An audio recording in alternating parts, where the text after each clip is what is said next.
Virus అంటే ప్రపంచ దేశాలకు గుర్తొచ్చేది చైనా. కోవిడ్-19 మహమ్మారి టైంలో విధించిన కఠిన ఆంక్షలను మళ్ళీ ఇప్పుడు విధిస్తూ ఉండటంతో చైనా ప్రజలు భయాందోళనకు గురవుతున్నారు. ఇప్పుడు చైనా ప్రభుత్వం వ్యవహరిస్తున్న తీరును చూస్తుంటే కరోనా మళ్ళీ వస్తోందా అనే అనుమానాలు వ్యక్తమవుతున్నాయి. అసలు ఇంతకీ చైనాలో ఏం జరుగుతోంది? చైనా ప్రభుత్వం మళ్ళీ ఎందుకు ఆంక్షలు విధిస్తోంది? Watch the story.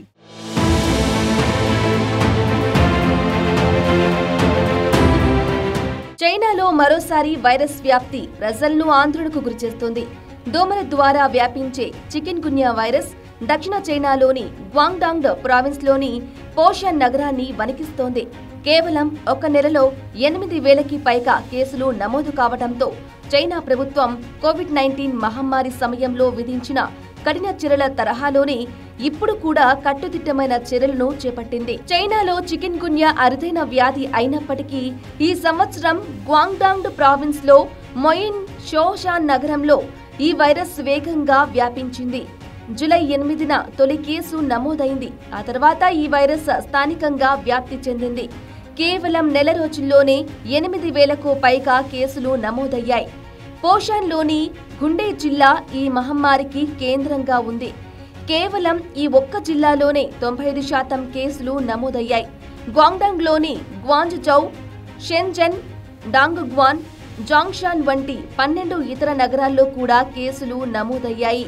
ఆగస్టు 4న పోషాన్ నుంచి వచ్చిన ఓ బాలుడు ద్వారా ఇప్పుడు హాంకాంగ్లోనూ చికెన్ గున్యా కేసు నమోదైంది. పోషాన్ అధిక జనసాంద్రత ఉన్న పట్టణం కారణంగా ఎక్కువగా కేసులు నమోదవుతున్నాయి. అంతేకాక ఈ వైరస్ వ్యాప్తికి అనుకూలమైన వాతావరణం ఉండటంతో పాటు భారీ వర్షాలు కురుస్తూ ఉండటంతో అక్కడ దోమల సంతతి విపరీతంగా పెరుగుతోంది.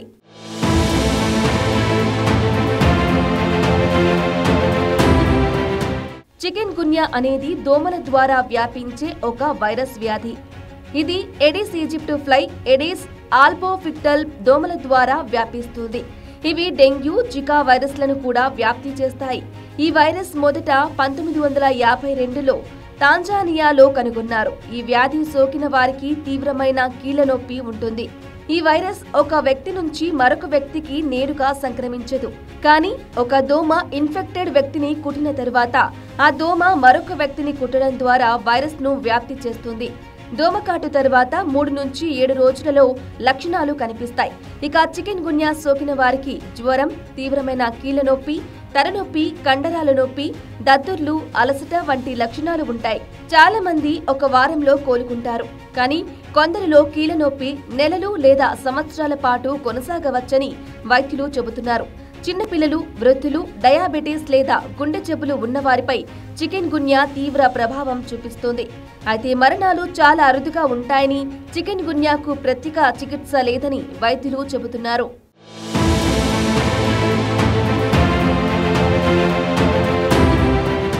చికెన్ గున్యా వ్యాప్తిని అరికట్టేందుకు చైనా ప్రభుత్వం కోవిడ్-19 సమయంలో తీసుకున్న జీరో కోవిడ్ విధానాన్ని గుర్తించేసేలా కఠిన చర్యలను అమలు చేస్తోంది.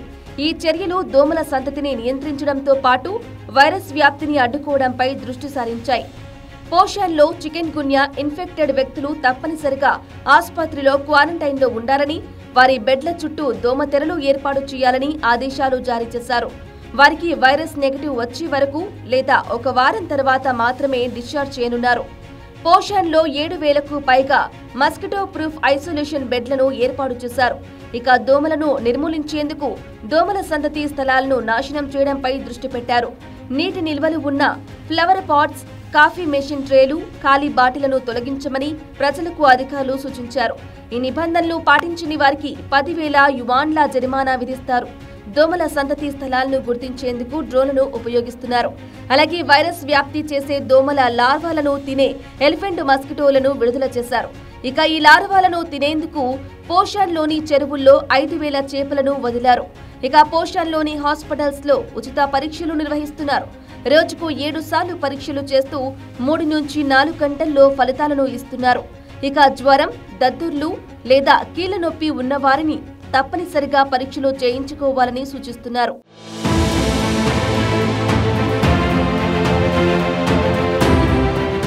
చైనా ప్రభుత్వం విధిస్తున్న కఠిన చర్యలు చైనా ప్రజల్లో కోవిడ్-19 మహమ్మారిని గుర్తు చేస్తున్నాయి. కోవిడ్ సెకండ్ వేవ్ సమయంలో చైనా అతి కఠినమైన లాక్డౌన్లు, క్వారంటైన్లు, మాస్ టెస్టింగ్లు అమలు చేసింది. ఇప్పుడు చికెన్ గున్యా కోసం తీసుకుంటున్న చర్యలు కూడా అలాంటివే కావటంతో ప్రజలలో ఆందోళన మొదలైంది. కొందరు ఈ చర్యలను అతిగా ఉన్నాయని విమర్శిస్తున్నారు. ముఖ్యంగా ఇంటికి వచ్చి తనిఖీలు చేయడం, జరిమానాలు విధించడంతో పాటు తప్పనిసరిగా హాస్పిటల్ క్వారంటైన్లపై ప్రజలు మండిపడుతున్నారు. అయితే చైనా అధికారులు మాత్రం ఈ చర్యలు అవసరమని, ఈ వైరస్ ను అదుపులో ఉంచడానికి ఇవి తప్పనిసరి అని సమర్థిస్తున్నారు. డిప్యూటీ డైరెక్టర్ షెన్ హాంగ్బింగ్ నేతృత్వంలో జాతీయ ఆరోగ్య కమిషన్ పోషాన్లో పర్యవేక్షణను బలోపేతం చేసింది మరియు ప్రజల ఆరోగ్యాన్ని కాపాడటం మరియు సామాజిక స్థిరత్వాన్ని నిర్వహించడం లక్ష్యంగా పనిచేస్తుందని, ఈ మహమ్మారి కారణంగా America centers for disease control and prevention పోషాన్కు ప్రయాణించే వారికి లెవెల్ 2 ట్రావెల్ హెచ్చరికను జారీ చేసింది. అక్కడికి వెళ్లే ప్రయాణికులు అధిక జాగ్రత్తలు తీసుకోవాలని సిఫార్సు చేసింది.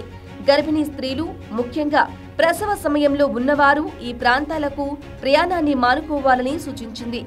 ఈ వైరస్ తల్లి నుంచి శిశువుకు సంక్రమించే ప్రమాదం ఉందని తెలిపింది. అయితే అమెరికాలో చికెన్ గున్యాకు 2 టీకాలు అందుబాటులో ఉన్నాయి, కానీ ఇవి చైనాలో అందుబాటులో లేవు. ఈ సంవత్సరం ప్రపంచవ్యాప్తంగా 2,40,000 చికెన్ గున్యా కేసులు నమోదవగా 90 మంది ప్రాణాలు కోల్పోయినట్లు WHO వెల్లడించింది. ఈ వైరస్ దక్షిణ అమెరికా, ఆసియా, ఆఫ్రికా దేశాల్లో సాధారణంగానే ఉన్నా చైనాలో ఇంత పెద్ద స్థాయిలో వ్యాప్తి చెందడం తొలిసారి.